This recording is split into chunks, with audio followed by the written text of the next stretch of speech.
So are you just not sure on where to start when thinking about buying a new construction property? Well, hi everybody, Josh May Group Realtors, RE/MAX of Grand Rapids, and coming at you today with, of course, another episode of Living in Grand Rapids, where I'm gonna break down the 10 steps which you gotta think about when buying a new construction property in Grand Rapids and or West Michigan. So here we go. Okay, so let's get into it. Step one, I believe it's very important to align yourself with a real estate professional that has been there, done that, and has an expertise in the new construction process. It is absolutely critical to understand the ins and outs and set an initial consultation so you can have an understanding of what the actual steps are, the next 9 steps that we're gonna go through. I can tell you I've seen many people go into this blind and call me on the back end after they're halfway through the process. Mistakes have been made, they've secured the wrong site. So you want to align yourself with a real estate professional that is an expert in the new construction process, that has relationships with local builders, that can guide you through the ins and outs of making sure you get your dream home. Okay, so step 2 in securing a new construction property, you want to think about the financing end of things. There's 2 parts to this. You certainly want to review your budget. You want to go over, obviously, your income, expenses. You want to think about, obviously, moving up or moving down. Just be comfortable with the budgeting side of the new construction process. And that goes hand in hand with if you're going to get financing versus paying cash. We want to get you connected with a local lender so you can really outline the options for new construction financing. Now, there's some things here people need to know. There's not a ton of people that are familiar with construction loans. So a construction loan would be starting from scratch, more of that custom design where you go out, you've secured the land, you found the builder, but you need to work with the bank to get that financing where you're actually in charge of giving the builder draws. Now, there's plenty more that goes into the construction loan piece, so I'm not going to get into all those details, but we need to think about financing options. So one option is going to be construction loan, and the other option is going to be an end loan. This might be a situation where maybe a builder is halfway through a home. Maybe this is more of a bigger box builder where they're holding the financing and you're just securing the mortgage exactly like you would be buying an existing home. So step 2 is really understanding your budget and financing options for new construction opportunities. All right, so moving on to step 3, you want to research builders. Now, this is a big piece because this is heavily reliant on your price point. So you've just went through the financing piece, you understand what you're comfortable with from a budget perspective, and then you're gonna go out and secure builders. Now, there is a range of builders as far as high-end custom builders to lower-end, bigger box. I don't want to say manufacturer, but there's plenty of builders out there that are doing 400, 500, 600 homes a year, and that's what they're great at. And there's nothing wrong with that. That's going to be that larger community base. So we really need to establish and research what you are looking for in a builder. And when you're researching builders, again, you're going through who's good and what price range. You're looking at builder reviews, you're asking builders, maybe once you've got it narrowed down to 2 or 3 builders, you're asking for some references on some current homes from past clients. The builder relationship is absolutely critical. I mean, I've got clients that have had some amazing success stories and still have relationships today with builders they've absolutely loved. And unfortunately, there's been some horror stories. There have been some very unfortunate situations where a client has picked a wrong builder and had quite frankly, a terrible experience. So selecting the right builder is absolutely critical, and that's gonna be step number 3 for you. Okay, so next, moving on to step 4, we are gonna talk about location and site selection. So obviously location is very important. This can mean many things to many people, depending on where you're at in life, whether you wanna be in the woods, whether you wanna be in a community, whether you wanna be on the north end of Grand Rapids, south end of Grand Rapids, you name it. So you are gonna dictate what location you're gonna be drawn towards. Now, the next part is actually more critical, and this is the one thing that people miss, especially if you've never done new construction, is the actual site selection within the community or within the woods you're really analyzing the actual building site and what's going to make sense for you. I think this is where I help all of my clients make sure we don't make mistakes, because there's a lot of things that go into this that people don't think about. For example, where your well and septic is going to sit on a site. Is the site suitable for a walkout basement? Is it a corner lot? Is it a bigger lot with a big backyard? Is there woods in the back? I mean, the list goes on, and all of this comes into your personal preference, and also what I'm there to help you is as far as resaleability. What's going to make sense for the future? Make sure that you're making the right investment. So step number 4 is going to be identifying a great location for you, along with the perfect site for your new build. All right, so you found the builder, you've picked the site, and then you and the builder are going to work on really understanding your needs and selecting the right floor plan, right? This is critical, and this is, again, going to be your living style, what you're really going to enjoy. And that can be a big sprawling ranch style home if you're maybe an empty nester and you've gotten to that time in your life where you just want to enjoy the fruits of your labor and enjoy all the hard work you put in, have that perfect floor plan, relaxing, no steps.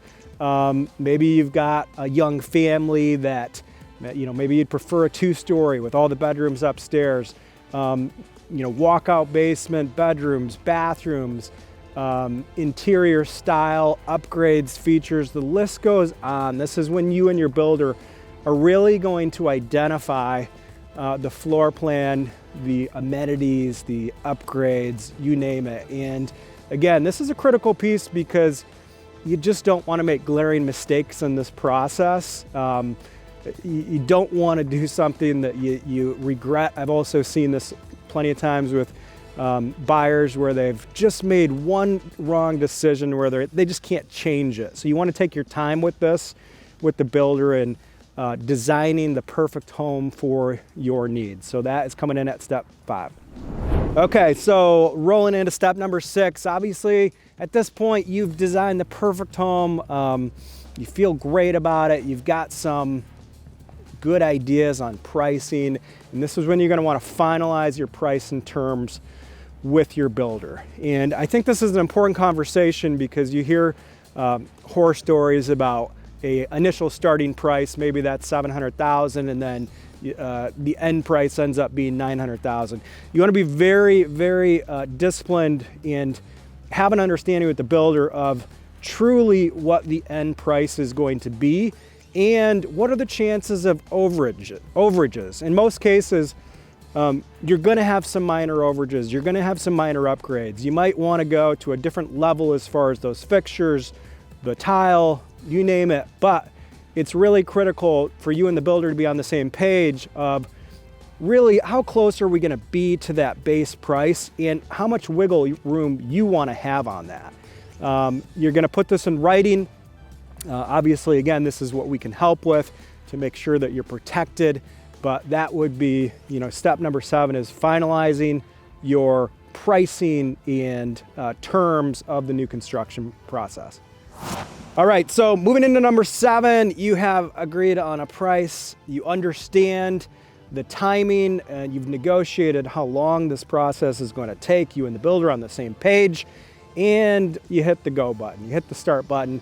And this is where you're going to want to enjoy monitoring the process. This is your new home. This is where people get really excited seeing something come right out of the ground and come up to something beautiful, like this behind us, this beautiful brand new construction. But the joy of being a new homeowner is going over to the house and seeing the progress, monitoring things, and just making sure that you and the builder are on the same page as far as communication, any changes midway through the process.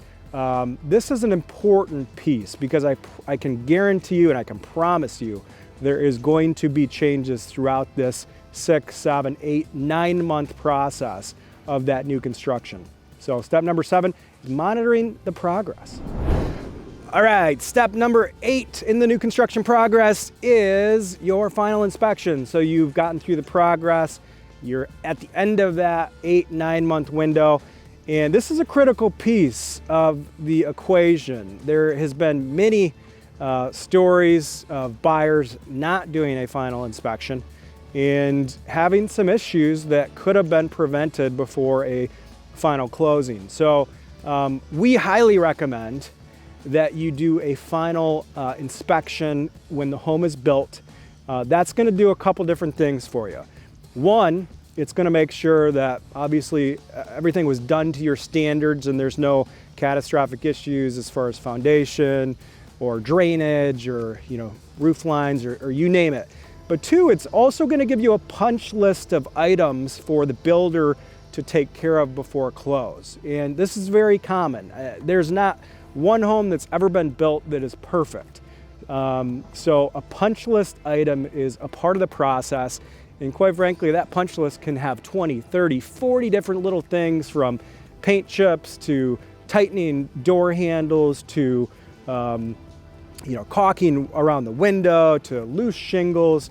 I mean, the list goes on and on and on. So that final inspection is absolutely critical to the process. And then I will say, we also need to understand that in the state of Michigan, builders all have a 1-year home warranty on their craftsmanship. So not only are you going to have that final inspection before close, but your builder is going to be with you for that first year and hopefully beyond. But especially for that first year, as things come up, you're going to have some drywall cracks and just minor things that the builder will come back and take care of for you inside of that first year. All right, step number 9, this is a pretty quick one, but it's an exciting one because you are officially closing on the property. All this work you put in, and again, this can be upwards of a year, a 2-year process. You've met with a realtor, you've went through the financing, the site selection, the design, the final walkthrough, the list goes on, and you're finally here to that closing date, which is awesome. It's exciting. That means the house is ready for you to move into. You're finalizing bank documents, getting the loan officially closed, and moving into your new house. So I'm going to roll right into number 10 because I just said moving into your new house. That is step number 10. And there's plenty of things that go obviously into that portion of the process. You're connecting with all your moving companies. You're getting all the builder warranty information. You're getting all the mechanical warranty information. And you're moving in and you're enjoying, again, the fruits of your labor, your hard work, your excitement, and enjoying your brand new home. So, that is my 10 steps for buying a new construction home in West Michigan. Obviously, there is many more details that are going to come up along the way. And this is the importance of aligning yourself with a professional that's done this countless times and can navigate the process and help you as a buyer, so you are, quite frankly, protected and really can enjoy the process. That's really important. Building can be considered a stressful process, but it doesn't have to be, so long as you follow it correctly. So I really appreciate you guys tuning in for another episode of Living in Grand Rapids. We are in the beautiful Verbena neighborhood up on the northeast side, which this is a newer construction neighborhood. That's why we wanted to come here today. We just sold a home around the corner and wanted to give you a couple backdrops of some of these beautiful homes in here. We're going to do another series in the future and get more detailed on some of the local builders in West Michigan, but this will give you a head start of things to think about when buying a new construction home. Thank you for tuning in. If you guys have any questions, of course, ask it in the comment section, and we'd love it if you'd like, subscribe. We'll chat with you again soon. Bye-bye.